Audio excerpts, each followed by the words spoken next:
حضرت جابر بن سمرہ رضی اللہ تعالیٰ عنہ فرماتے، میں حضور کے پیچھے نماز پڑھا کرتا تھا اور خطبہ جمعہ بھی سننے کا موقع مجھے مل جاتا تھا۔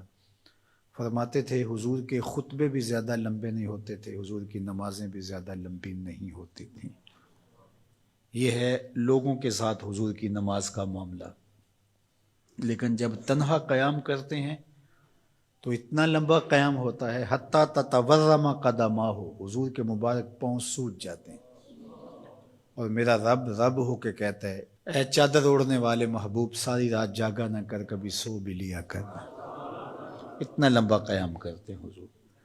تو آپ کا انفرادی عمل آپ کی طاقت کے مطابق ہوگا، لیکن جب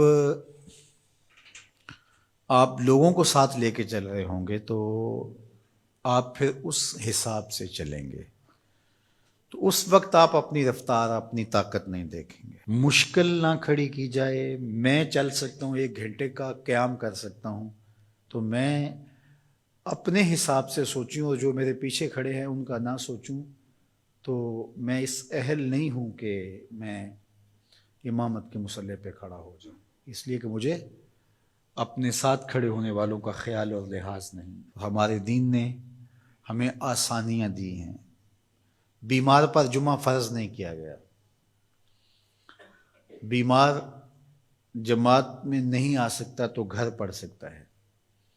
مسافر پہ جمعہ فرض نہیں کیا گیا، ظہر پڑھ لے گا، پڑھنا چاہے تو اچھی بات ہے۔ مسافر پر نماز عادی کر دی گئی ہے، نماز قصر ہے اس کے لیے۔ روزے میں اسے چھوٹ دے دی گئی ہے کہ وہ روزہ ترک کرنا چاہے تو کر سکتا ہے، رکھنا چاہے تو رکھ سکتا ہے، وہ اپنے سفر کا حساب لگا لے، اس کی صعوبت کتنی ہے۔ اسی طرح اور بہت ساری چیزیں ہیں شریعت اسلامیہ میں جس پر ہمیں چھوٹ دی گئی ہے، ہمیں سہولت دی گئی ہے۔ ہماری وہ چیزیں جو ہمارے اختیار میں نہیں ہوتی، ہمیں ان پہ پکڑ نہیں کی گئی۔ ان اللہ تجاوز عن امتی الخطا والنسیان وما استکرہوا، اللہ نے اس امت پر 3 چیزیں معاف کر دیں: غلطی لگ جائے،